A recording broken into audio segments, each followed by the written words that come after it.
Today we are looking at the Kansas versus Illinois basketball game that happened October 29th. This is a preseason game. Thought it illustrated a lot of key points. We're going to discuss two main players in particular, and then essentially two concepts that stem off of those players. One for Kansas, one for Illinois. Let's go. The first one that we get into right away, we see demonstrated, is that Kansas wanted to obviously involve Hunter Dickerson, a big addition in this offseason, in their offense whatever way they can. This type of action, which we're going to see repeatedly, I think did not look super great for Kansas. Over and over throughout the game, Kansas essentially relegated their offense to looking inside for the post and letting that create the offense. And that did create some good looks sometimes, but it wasn't shot at a crazy efficient rate, and concerns me for the future. The issue is when one type of play or one concept occupies such a big component of your arsenal, if you're going to run into a bad night from Hunter Dickerson, which obviously this happened in this game, or a really good post presence, you're going to have major issues. Shooting floaters, turnaround floaters from this distance with good defense in your face, that is not a crazy efficient shot. Like, maybe that's an okay shot. Hunter Dickerson's a really good player, but that is not like a layup at the rim and uncontested three. Those are not on the same level. So shooting those over and over concerns me greatly. The times I liked when Kansas was involving Hunter Dickerson is when they got him involved in the motion prior to the shot instead of just posting up. So if you get the ball moving around here, you get Hunter Dickerson involved in this. And this is a great example because if you run a side ball screen right here, you're essentially forcing the other three defenders. You all kind of have to stay with your person that's on this side of the court. And it's essentially just 2-on-2, depending on what this help player does down here. But this is a great situation right here where you can let Hunter Dickerson use his length and athletic ability just to go get the ball at the rim and a simple flush with a great pass. This is, I think, the best case scenario for using Hunter Dickerson. And we can see another example of Hunter Dickerson being used essentially on the move, which I like a lot, is that we get another little dribble handoff / ball screen. And again, you force issues where essentially they want to switch or don't want to switch, and then you create your advantage. Force the defense to move somewhere instead of just posting up straight up. However, with whatever advantages that Hunter Dickerson brings on offense, you get this as well. So Illinois spammed this essentially. They went over and over again trying to target Hunter Dickerson in the half-court offense. And we can see ball screen after ball screen involving Hunter Dickerson, and they want to take advantage of any kind of miscommunication, any getting caught on the screen. And they have good shooters that are able to punish Kansas essentially for Hunter Dickerson's lack of mobility. We can see later on in the first half, same thing. What do? You get Hunter Dickerson involved in the ball screen, get downhill, create a little bit of confusion where you're unsure who you're guarding, leave Hawkins wide open for a three-point shooter. And he's a good three-point shooter, and he buried quite a few of these throughout this game. We can see again, who do they have involved in this? We have Hunter Dickerson again involved in the dribble handoff right here. I really like this kind of like quasi-Spain action where three is flashing up here, forcing the help defense to adjust. And I actually like this possession a lot from Illinois, period. Kick the ball out, another good ball movement, bang, bang, and then right into motion leads to a good three. I love this. This is a fantastic possession. This is why, after watching this game, I'm really high on Illinois, frankly. I like this concept a lot. Okay, so not only did they get Hunter Dickerson involved in the original dribble handoff, the moment his person got the ball back, number 20, what did they do? They went instantly into another dribble handoff to target his lack of mobility again. Okay, so we can see it carried over to the second half, who again, they're getting the ball into Hunter Dickerson's man, okay, involving him in a dribble handoff right here. We can see he get caught slightly on the screen. Take advantage of Hunter Dickerson is not coming up to the level of the screen. He's going to stay back because he's not as quick, frankly. If you go under the screen, Illinois is going to punish you. This idea highlights essentially the differences between Illinois and Kansas in my eyes, as Illinois went with a shooting lineup where their post Hawkins is essentially able to shoot and had the green light to shoot multiple times.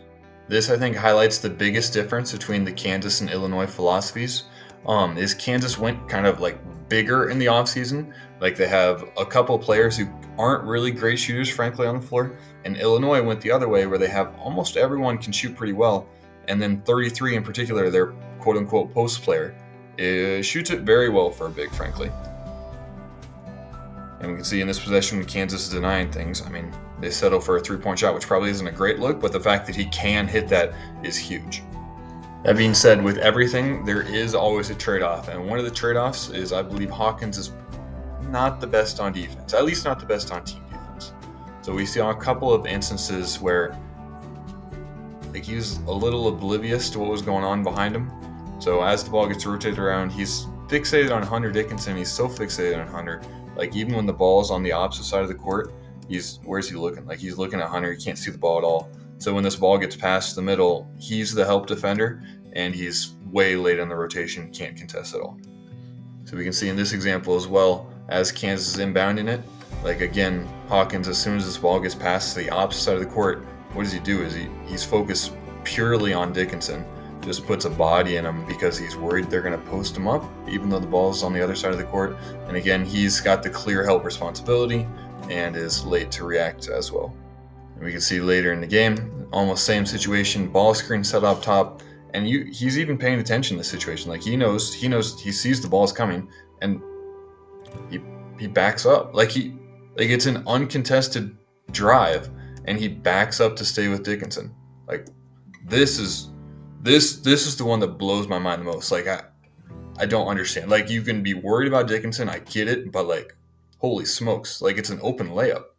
You just watch it happen. This represents the trade-off, and I think Hawkins on offense benefits you more than he hurts you on defense, but there is a trade-off.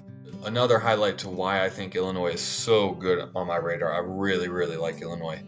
The ball gets inside here, so it forces a rotation out of Kansas, and this is just a beautiful possession. Understanding of space, awareness, moving the ball around, getting a wide open look from a good 3-point shooter. This whole possession starts from attacking, not forcing anything, looking for the mismatch inside, recognizing you have the switch. Okay, so you got 13 on Kansas's point guard. You can get the ball inside there. Okay, Three, who I think is an underrated player. I think he's a transfer from somewhere, but he's really good as well. Throw the ball inside, and the ball gets swung around. They all understand spacing. They all represent good shooters. Beautiful possession from Illinois. Beautiful possession. And then finally, let's jump to see how the game concluded. So we can see Illinois with a healthy lead here. Kansas cuts into it, making it a 4-point game.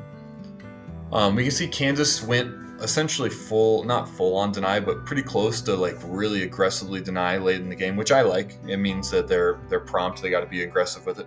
But that being said, they got decent enough offensive looks where it was okay.